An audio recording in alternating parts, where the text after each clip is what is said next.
സഹോദരങ്ങളെ, ഒരു നീണ്ട പ്രസംഗം ഇപ്പോൾ ചെയ്യുന്നില്ല. ഒന്നാമതായി,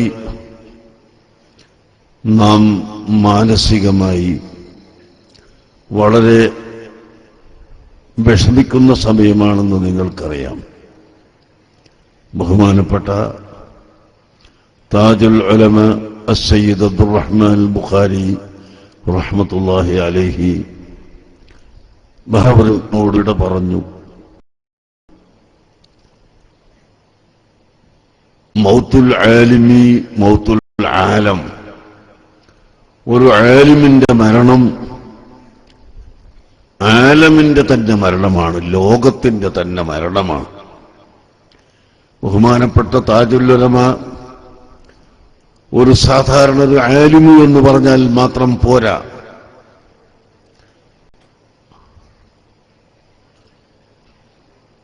ഏറ്റവും വലിയ മുഹഖ്ഖിഖായ ആലിം. മഹാനവറുകൾ ദർസ് നടത്തിയിരുന്ന കാലത്ത് ഈ കേരളത്തിലെ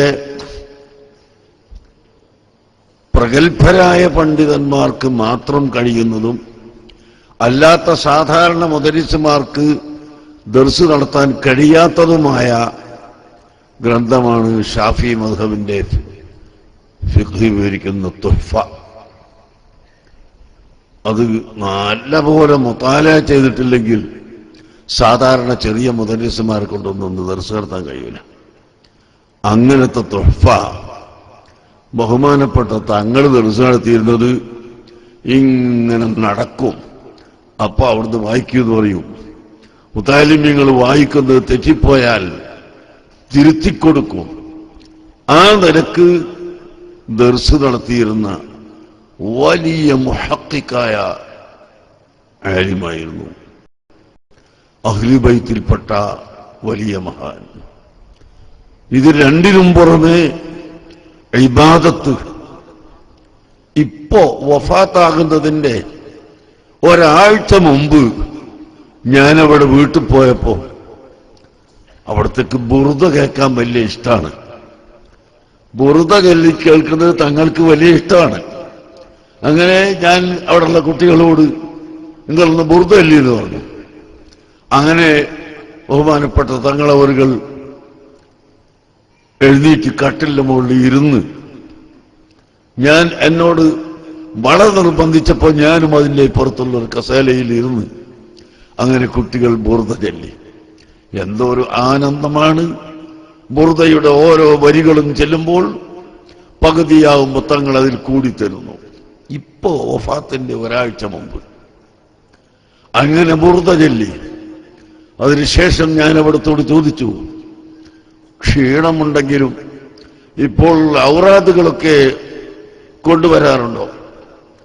ഉണ്ട്. ദലായിലുൽ ഖൈറാത്ത് എല്ലാ ദിവസവും ഇവിടുന്ന് ചെല്ലാറുണ്ടായിരുന്നല്ലോ, അതിപ്പോഴും ചെല്ലുന്നുണ്ടോ? എന്നോട് പറഞ്ഞു, ഞാൻ ഇന്നും ചൊല്ലിയിട്ടുണ്ട്. എല്ലാ ദിവസവും സുബ്ഹ് നിസ്കരിച്ചാൽ ഖുർആൻ ഓതലുണ്ടല്ലോ ഇവിടുന്ന്, അതിപ്പോൾ ചെയ്യാൻ കഴിയുന്നുണ്ടോ?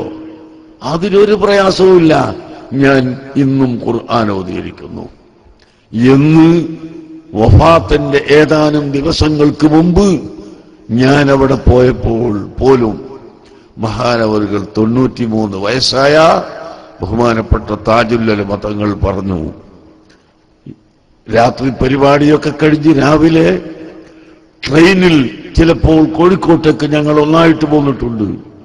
സുബ്ഹി നിസ്കാരത്തിന്റെ ടൈമിൽ വണ്ടിയിൽ കയറി സുബ്ഹി നിസ്കരിച്ചതിന്റെ ശേഷം വണ്ടിയിൽ കയറിയാൽ രാത്രി മുഴുവനും ഉറക്കൊഴിച്ച തങ്ങൾ ദലായിലുൽ ഖൈറാത്ത് ചൊല്ലുകയും ഖുർആൻ ഓതുകയും മറ്റ് ഔറാദുകൾ ചൊല്ലുകയും